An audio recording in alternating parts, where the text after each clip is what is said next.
Hello guys, and welcome back to the final lesson. So in this lesson we will deal with look development, shading, material buildup and so on our fabric piece here.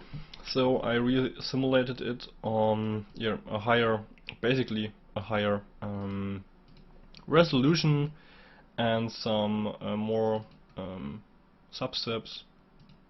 So yeah, after that, what you can do, you can place down a smooth to get it really smooth. For example, here 1 and type that up. So if that a look you will go for, you can use that of course. But I just then place down develop and post process, spatial blur on 1, subdivision depth on 1, and then extrude by thickness scale on 0.25. So I think that's not bad. What I will do, just a normal node here to get the normals right. Or let me just check here. Yeah. And then after that, we will delete like unnecessary attributes. So the UV for shading, of course, you can use that. That's why we placed the UV texture up here, so you can get your UVs. So let's have a look on the UVs here quickly. So you can of course use your UVs then for I can highly recommend like good fabric modules. Always good or cool to play around with them. And yeah, so UVs are all set up, but I want to delete like unnecessary attributes, so attribute delete. And I will not points delete everything and on primitive, so we will just stay with our simple normals. So and UV. Also what you can do, you can play with the velocities of course, or with a bounding box. So you can do something like WOP for that's currently like for still movement. Relative bounding box, like that's just I think one of the simplest methods. Relative bounding box, and then just use for example vector to float and pipe XY, let's go for Z, into color, and you will get like a gradient, and you can use that of course for rendering. But we want to place now a material down, air as matte fabric, and then we will start. So we got our fabric, and we need of course a material network, RS matte, and we will need 2 materials because I want to place down of course a backdrop like in photography, and then manual light the setup with you. So RS matte, RS material builder 1 and 2, RS matte fabric, and RS matte BG for background, or you can call it BD for backdrop, and a ROP network. I will just call that RS out. Dive inside redshift node, RS out 001, and of course as usual you can choose global illumination, or you can use RTX acceleration or automatic sampling. That's all up to you. So we got our RS matte, our RS out. We need our backdrop. I will just use a grid for that, simple grid. So geo BG backdrop, color that, make a null for for the transformation, so transform BG. I will make it a little bit bigger, so maybe 15 by 15. Call a null here. RS backdrop. And one other thing, the material. RS matte. BG backdrop. And then we need, of course, apply the materials. So RSBG to RSBG and RS matte fabric to RS matte fabric. So we applied both of them. Now we can dive up again and place our camera. So new camera. Let's dive inside here. I will use, of course, again, fully up to you. I will use a little bit higher resolution, 85mm here, to get a little bit more compressed look. We will need depth of field, so copy the focus distance again, paste relative reference 0.01 for now. I will use a simple bokeh image.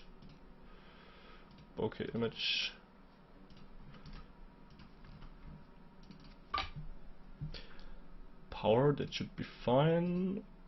And we will need light. So first of all, our camera is currently placed on that location, so I will change the backdrop orientation a little bit. I will dive back in the camera and just do a rotation and a transformation that will work out for this scenario. So let's move the camera here a little bit. For example, one overall shot. And what you can do, press Ctrl 2 to split like the viewports. And then you can have a look here. Yeah, that should be fine. And Ctrl 1 to get back to one viewport. Well, let's just leave it by 2 viewports because of the light placement. First of all, I want one light. We'll just place down RS light, RS light top. So I want one top light. I'll go to light and make it a disk, and I will move that up. So just like that and like that. That's the wrong direction here. So like that, and I will make it bigger. So that will be our top light. And let's have a look. So I will start the render here.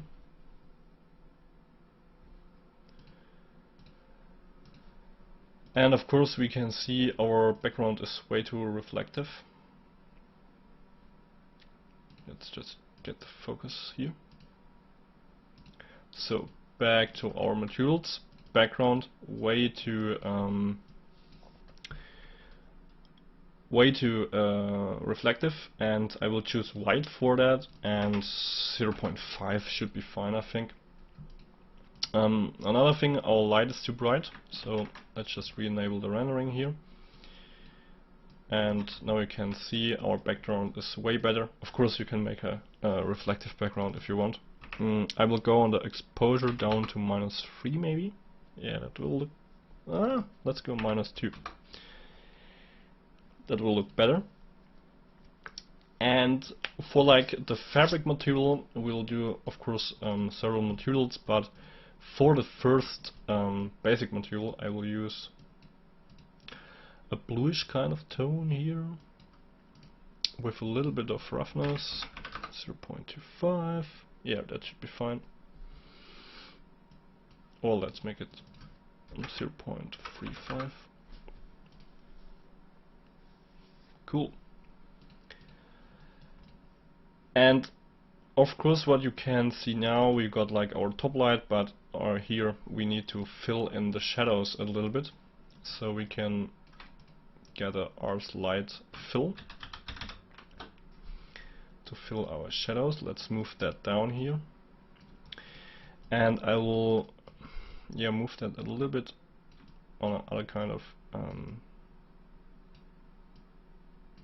degree setting or rotational setting. And of course now it's too bright, so maybe -4, -6. Oh, we are currently on the top light. Whoops. Okay, we need to rename them. So this is now the top. This is now the fill, and that's the top.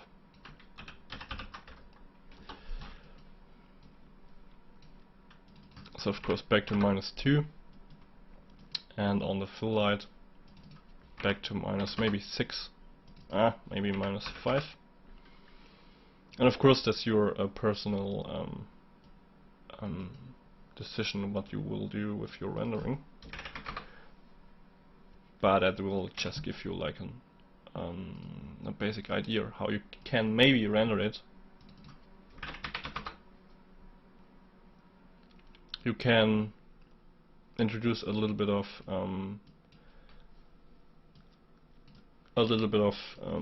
bokeh in here.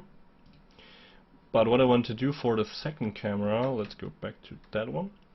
For the second camera, I want to get a wider angle, so maybe 35 millimeters. And then we can really zoom in. So let's lock the camera, zoom in here, and get a close-up of this shot here. Of course that's the wrong camera. We need to refresh our render window. Let's go into the second camera and get like a really close-up. Yeah, that looks yummy. That looks good. Now the top light is maybe a little bit too bright. I will go to -2.5, and let's zoom a little bit more in. And for the foreground style frame, I did like this translucent reflective material, and we can do that. That's not that hard. So just get a glass material. So tinted glass. And now, for example, pipe up the roughness a little bit, and then we can play with the sheen.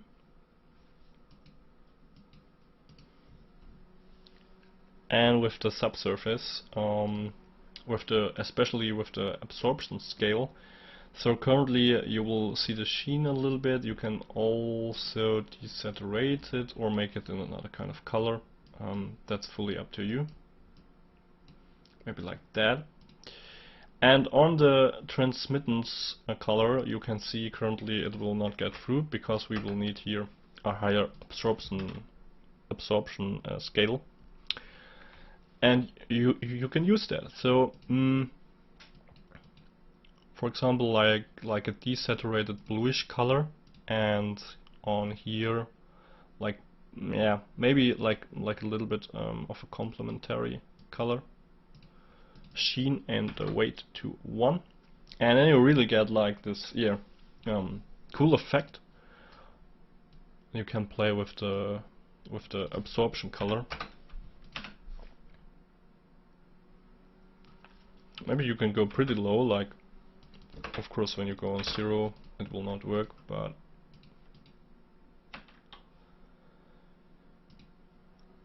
I would go for more desaturated on the sheen color, and maybe on a to purple color.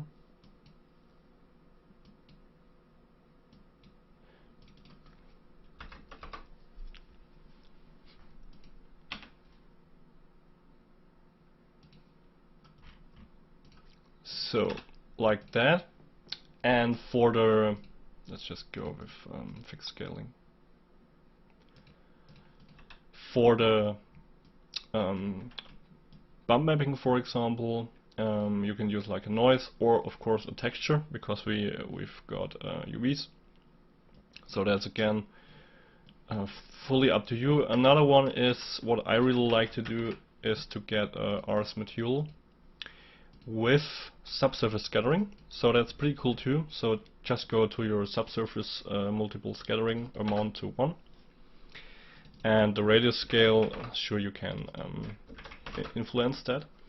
I will go to diffuse, set it on white, and the roughness on maybe 0.35, and you will get a really cool look as well. Let's just zoom here out on another on the overall rendering, and you will get like this really subsurface look. Of course it will render longer, but yeah, you will basically get this translucent, maybe techwear style fabric look.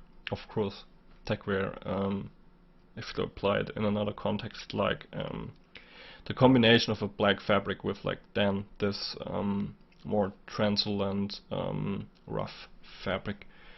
Let's have a look on that one here. Yep, that's also heavily dependent on the viewer angle,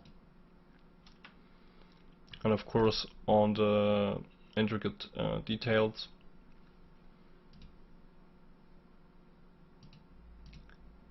But you can play around with that.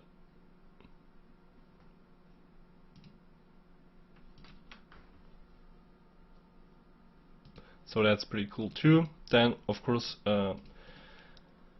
subsurface is if you render that a little bit longer. So let's just get that on here. And maybe the reflection, you can play with that, 0.5. Of course you can play with the radius, so if you go down to a pretty low radius, or you can pipe the radius up. That's again fully up to you, but with a higher radius you will also get like a really cool result here, which I really like. Cool. So yeah, that's basically like the little shading.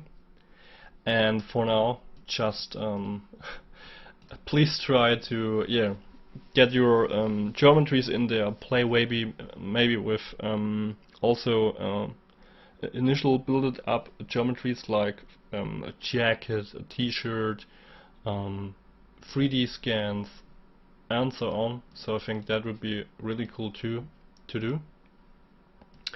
And then play with lighting, color, and so on. So yeah, or just get some presets on here. Aluminium, the loft couple look with more roughness, and I think then you can come up with pretty cool style frames or frames in motion. And I will thank you for your time here, and I hope you enjoyed it. Stay safe, and I will see you in the next course or in the next video. So take care and have a good one.